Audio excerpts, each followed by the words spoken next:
relative beginner when it comes to strategy games. In fact, I'm probably the most beginner that one can possibly be when it comes to strategy games. So when it became time to try out Into the Breach, I thought I might be overwhelmed. I thought it might take a while for the game to click with me. I thought that it would probably take a while for me to understand the more finer aspects of it, and I hoped that, eventually it would become something that I enjoyed quite a lot, but as with anything new, I came into it expecting a little bit of a rough period right at the beginning. What I absolutely did not expect was for that period of time to be about 15 minutes, and I certainly didn't expect for it to be difficult for me to put it down, even for the process of writing the script for this video. It became hard to write about Into the Breach without just wanting to go back and play more Into the Breach.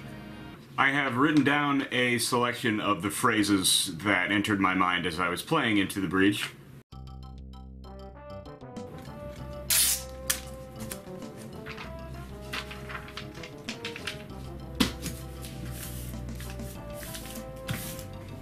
Corporate war, time travel, futility, the film Edge of Tomorrow, the color gray and the proper use of the color gray, and the film Starship Troopers.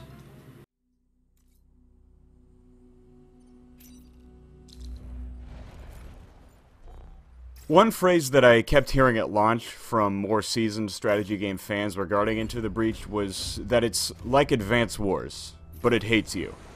But I kind of disagree with that. Not quite on the Advanced Wars tip. I actually think that's quite an apt comparison. A game inclined towards players for whom this would be a newer genre with complexity lying at just the right point underneath the surface. But I don't think Into the Breach hates the player. I think Into the Breach makes it clear that the player's actions are of little actual consequence in the scheme of things. Into the Breach just doesn't care about you. The world of Into the Breach exists and will end, and try as you may to make an impact, it will continue to do so. The technology exists outside of time, and the game's sometimes crushing difficulty and character progression model makes it imperative that you die. And die quite a lot, and people die, and though mechanically it's a necessity of moving forward, some of the little stylistic choices push this existential murkiness up front, like telling exactly how many people perish on failed missions. For some reason, I think being told that a very specific 278 people died is more impactful than a nice number like 300 people died, and getting quotes from those victimized, reading them lose hope in you as they realize their danger. Then you're forced to accept responsibility, but the ultimate futility of it all as you start back in a timeline where none of that ever happened. Death is both permanent and necessary, as you'll lose named characters forever, both through failure and through the normal jumps back in time. You can't keep everyone around, but in order to upgrade your abilities to attack and strategize, there's a need to continue progressing at a rate that forces virtually insurmountable situations, killing thousands and sending you back to the beginning of your quest.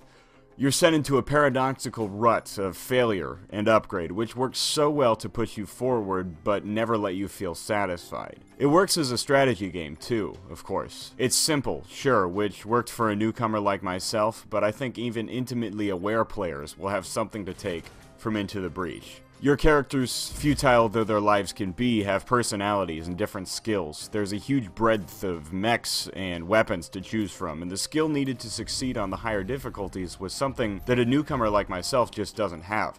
So the challenge is there as well. I played through this first time on easy mode, partially because I knew there'd be more challenge to overcome as I replayed on higher difficulties. The strategic play was easy to understand for me, and there's a satisfying ennui at points where I'll turn from a genius making the perfect move to history's worst general who killed everyone because I misunderstood one ability or misread what an enemy meant to do.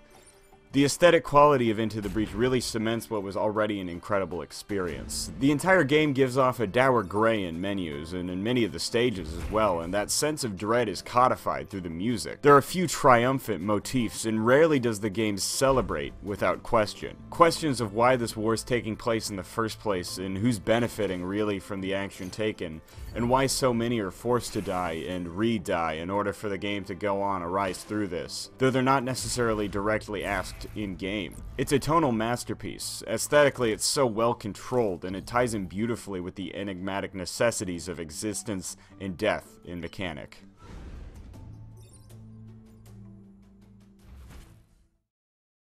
With this being my first video review for Cliqist, I feel a little bit strange giving this game a 5 out of 5, but it's probably the easiest 5 out of 5 I'll ever have to give. And as a newcomer, as I've stated many times, the fact that this game was able to just roll into me so quickly and easily makes me feel optimistic that other people are going to have the same experience. So I don't have any problem recommending this game. I don't have any hitches in the thought recommending this game. Into the Breach is one of the best games so far in this relatively young year. Support us on patreon.com/Cliqist for more videos just like this, or visit us at Cliqist.com for all the latest news, reviews, investigations, interviews, and opinion pieces on indie gaming. Thank you.